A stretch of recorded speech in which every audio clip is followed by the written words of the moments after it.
Welcome back into the GSMC Sports Podcast. Earlier this morning, Shams Charania reported that Kristaps Porzingis is expected to play in Game 1 of the NBA Finals, which is definitely a relief. I feel like it should be, at least for NBA fans in general, because if you are a Celtics fan, you want to see him out there.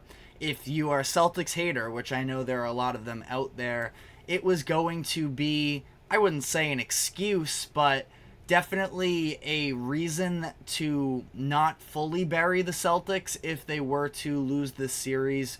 Kristaps Porzingis, I know that the Celtics have been able to cruise through the playoffs without him up to this point, but he is a massively important part of this Celtics team, and it's just good to see that he's going to be back in this one. Porzingis was an off-season pickup for the Celtics, of course, and it seemed like they were going to, really need him through this postseason run. Lucky for them, the Eastern Conference playoffs shook out in a way that he wasn't really necessary. He went down with a calf injury in Game 4 of their first-round series against the Miami Heat, and has been out since then. There has been some speculation that since then it's in large part been to the fact that the Celtics have been cruising and that he wasn't necessarily needed to win these series, but this is definitely a series I would say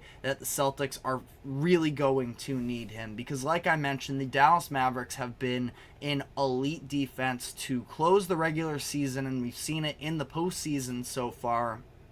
And it stems from the platoon defenders, I think, that they have in the post with Daniel Gafford and Derek Lively, and the rim protection that they have been able to bring. And what we have seen in a series such as, if you want to take both the Timberwolves and the Celtics out of this, or the Mavericks and the Celtics, that is the Timberwolves and Nuggets series, where the Timberwolves defense was elite against the Nuggets, and in large part it was because they were able to sort of hide their interior threat in Rudy Gobert on a non-shooter for the Nuggets in Aaron Gordon, and have him be this little bit of a roamer. And the Mavericks haven't necessarily had to deal with an elite three-point shooting big man up to this point in the postseason. And the thing is they've played a number of centers who can actually make teams pay from the three-point line, in both Chet Holmgren in the conference semifinals and Karl Anthony Towns in the conference finals. Neither one of them made them pay. And I think that both of those players got open looks, but were just unable to convert. Now, I said elite. Kristaps is a very good three-point shooter. He did have a down year from a three-point shooting perspective. Shot 37.5%, which we've seen him be better on a number of occasions, but he is still somebody that you absolutely have to respect. I believe the average depth of his three-pointers ranked among the top in the NBA in terms of he was taking some deep three-point shots, which means that the Mavericks are going to have to respect him on the outside. Al Horford, as much as he's had a couple really big three-point shooting performances in the closeout game against Cleveland, and then it was Game 3 against the Pacers in the Eastern Conference Finals, there were a number of times where these other teams were willing to give Al Horford shots, and that's something that, especially when you're talking, Al Horford at this point, 38 years old, is somebody who I don't believe that the pressure of being on the road is going to get to him necessarily,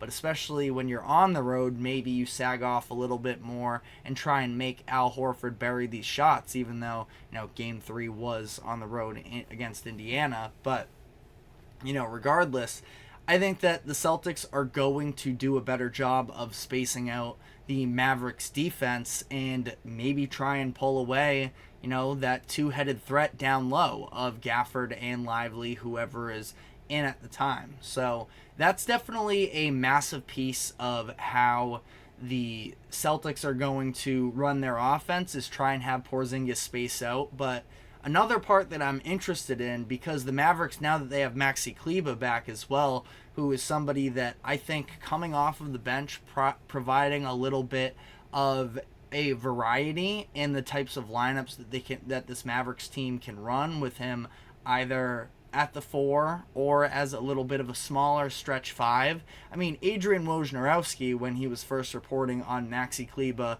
returning, that he could be somebody guarding Jason Tatum in a lot of these moments. Now, I would have to imagine that if Kleber is going to be guarding Jason Tatum any types of big minutes, that means they're probably going to run another big man alongside him as well, because Kristaps Porzingis otherwise should be able to, with his improved post-up game, even though I don't think he played great in that Miami Heat series other than Game 1. But in Game 1, what we did see and what we saw for a lot of the regular season as well, if you want to take a bigger sample size, is the fact that he does have an improved post-up game that can at least take advantage of some smaller defenders. And the Mavericks have some guys who are a little bit lengthier, a little bit stronger, even if they're not necessarily quite as tall. You look at PJ Washington, who's played some minutes at the 5 for the Mavericks through their postseason run, and Derek Jones, I mean, I don't know about that necessarily. I feel like he's probably going to be one of the ones that's asked to most guard Jaylen Brown and Jason Tatum, but is still sort of interesting to see, again, what types of lineups the Mavericks are going to throw out there. And I do believe that it sort of centers around what are the Celtics going to get from Kristaps Porzingis. And we've been talking on the offensive side of things, defensively as well. I think it's going to be interesting looking at because with Al Horford on the court, and this is something that we talked about yesterday, Al has been targeted by Donovan Mitchell and Tyrese Halliburton specifically in the previous playoff runs of trying to put him in pick and roll situations and have these quick guards take advantage of him off of the dribble. Luka is not unathletic by any means, but he's a little bit more built. He's not quite as twitchy, you could say. So I think that Al is going to be, a little bit better suited to guard Luka than a Donovan Mitchell in particular, but still something that I could see Luka trying to attack. And Kristaps Porzingis, I mean, Luka can score on anybody. We already know that. But Porzingis has a little bit more of, at least that length, I think, that can have him. I mean, there's no good way to guard Luka, but I do think that Porzingis can play, somewhat of a role there. Additionally, be a little bit more of an impact as a roamer potentially if he does get opportunities sort of off the ball. It's going to be interesting to see the Celtics' philosophy in terms of how much they want to guard up against some of those role players that have hit big shots this postseason. PJ Washington, Josh Green, Derek Jones Jr., go down the list. They have hit some big shots, not at a tremendous clip in terms of efficiency. Derek Jones is shooting like 40%, but only on 2.5 or so attempts per game. PJ Washington has had his ups and downs throughout the postseason, but even when he's struggling with efficiency, it feels like he buries all of the big shots for Dallas. A little Robert Horry-esque, but I think that there's just going to be a lot of moving pieces in this series, and Porzingis is going to play a very big role in that. Now, very briefly, I do want to sort of address the fact that Chandler Parsons was on a podcast the other day and talked about some of the animosity between, it's on the Run It Back show presented by FanDuel, and he said, quote, Luka did not like playing with Porzingis. There is actual beef there. Luka, I believe it was just earlier today, gave a quote saying, I've talked to Chandler Parsons maybe twice in my life. I don't know how he would know that. Me and KP have a good relationship. So Parsons was trying to stir the pot a little bit. He did play for the Mavericks, but he was gone by the time that Kristaps Porzingis was there, and I think he was actually gone as well by the time Luka was there. So, maybe he has some connections in Dallas, but not like that to the degree that he would know, Luka or Porzingis all that well. But Just found that interesting.